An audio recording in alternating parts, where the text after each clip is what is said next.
Okay, so today we're talking about correlation, and particularly Pearson correlation.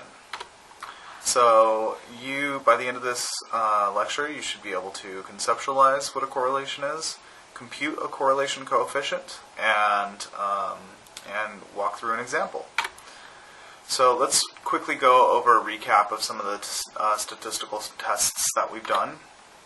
So we've done one-way ANOVA, and what that does is it compares means of two or more groups, and it indicates if differences are due to measurement error, individual differences, or an independent variable, so a group effect. It also examines the influence of one independent variable with two or more categories on a continuous dependent variable.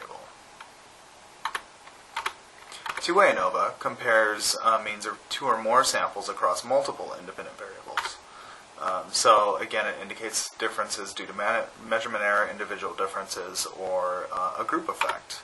And this one, two-way ANOVA, examines the influence of two or more independent variables with two or more categories on a continuous dependent variable. So it examines the interaction of two or more independent variables and their effect on the mean of a dependent variable. Chi-squared analyzes data across various categories and examines the frequency counts and the relative difference in frequency counts across these groups. And goodness of fit chi-squared examines the difference of frequency across group membership of one categorical variable, whereas chi-squared test of independence examines whether the frequencies of one variable is related to the categories of another variable. So now let's dig into correlation.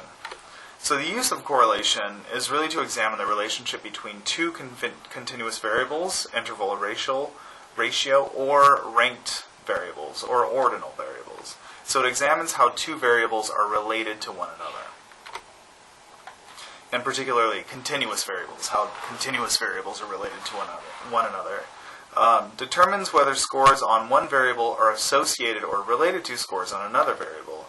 So this doesn't determine causation. Okay, it only determines a relationship. It cannot determine whether there was a cause of a particular relationship or a cause of a change in a variable.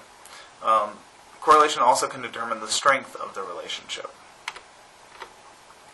An additional use here is to examine the relationship between scores of two people or pairs of the same variable. Now, we're not going to dig into this as much, but the conceptualization and the statistics are fairly identical. The statistics are identical, but instead of analyzing two variables, you're analyzing two people.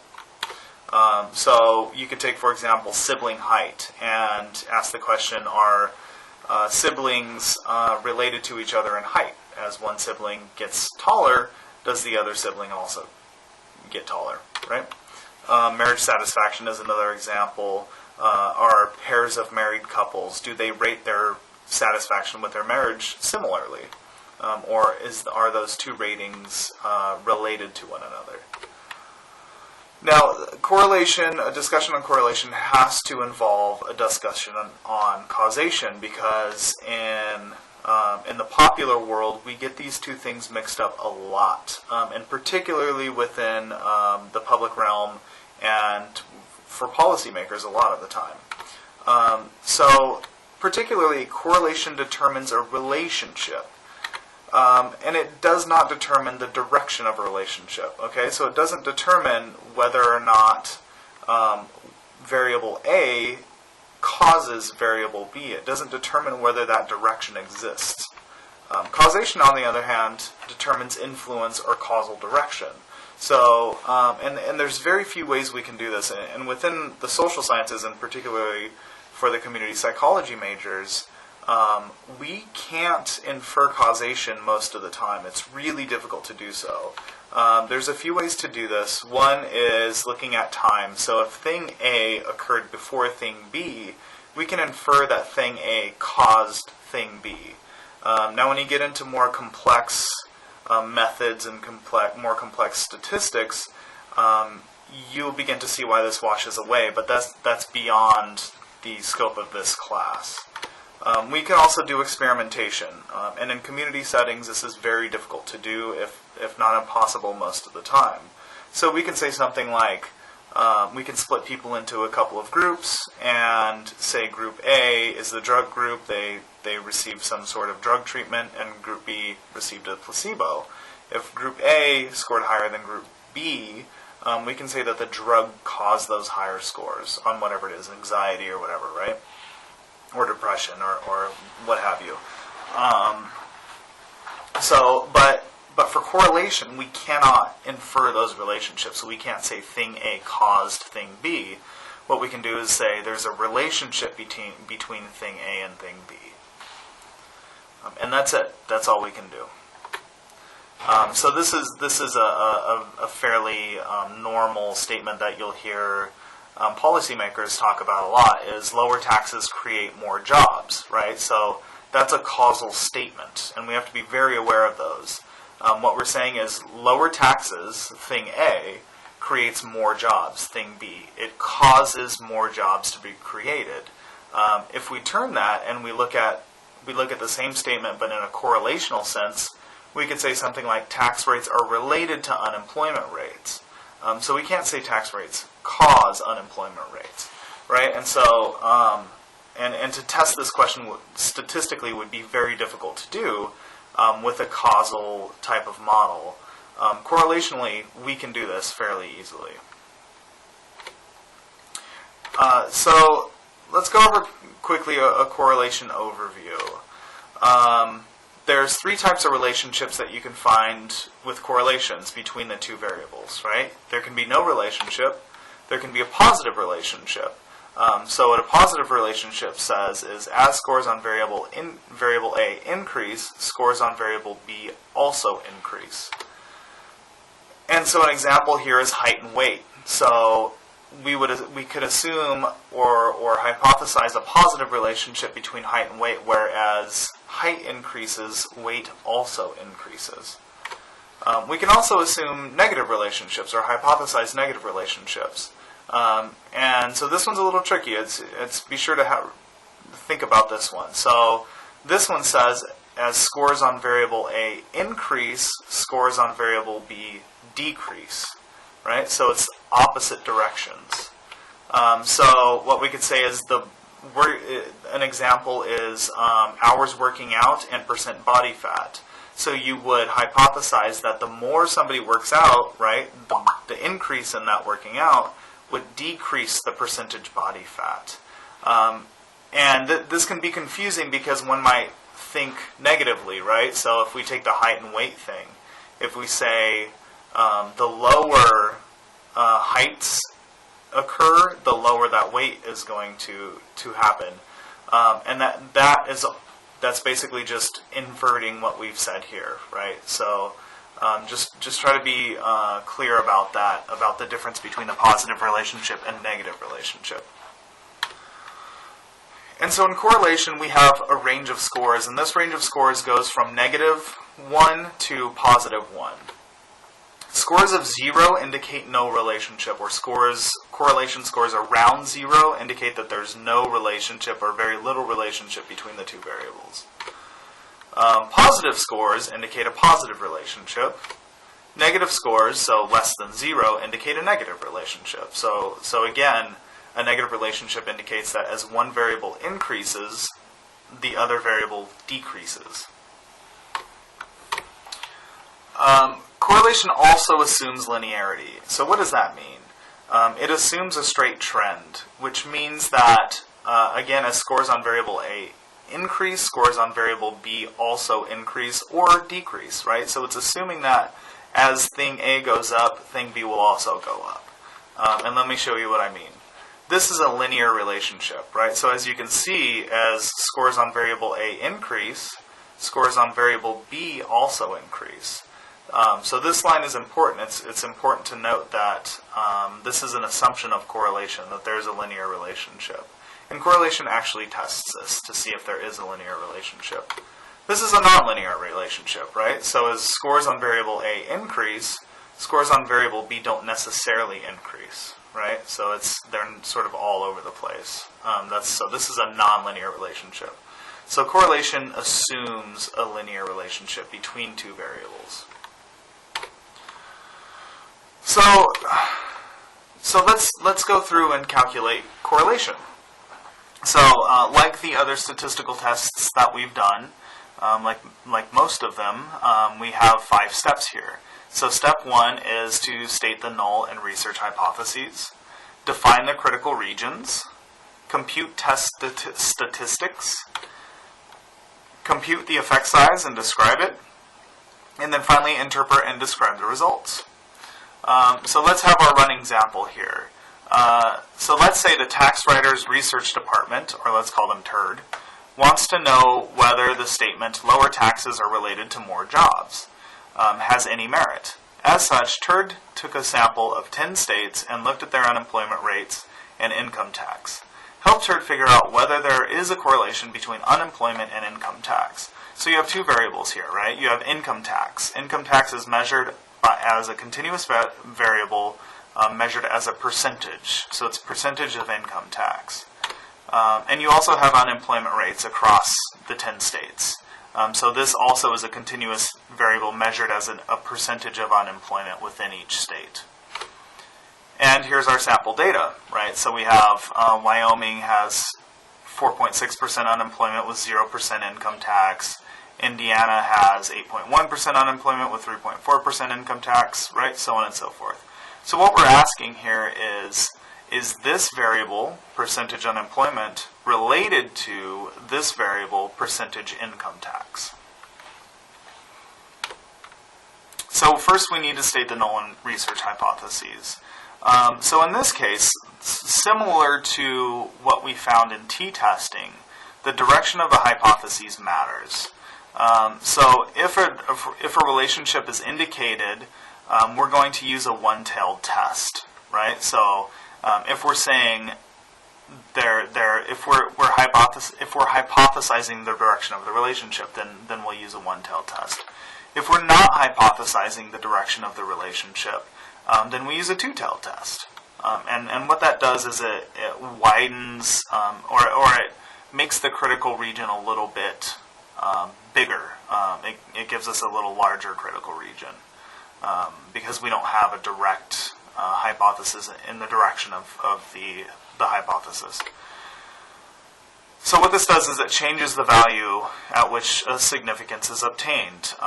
So in essence, it changes the value at which we accept or reject the null hypothesis. So in this case, we're going to use a one-tailed test because we're looking at, or we're asking the question, is more taxes related to a decrease in unemployment, right? Or excuse me, we're actually saying, are less taxes related to less unemployment, right? Or is that, yeah. The point is, we have a directional relationship, right? We're testing the specific direction of this relationship. So the null hypothesis states there, as with most of these null hypotheses, it states that there is not a relationship between the two variables.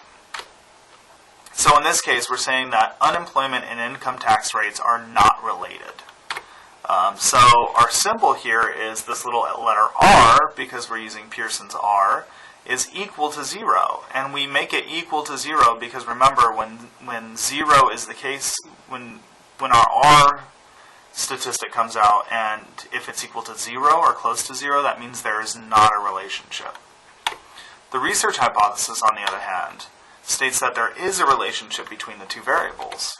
And so specifically, we're looking at whether unemployment and income taxes are negatively related, right? So that means as unemployment increases, income taxes decrease. So symbolically, what we're looking at is R is less than 0 because we're looking for a negative value.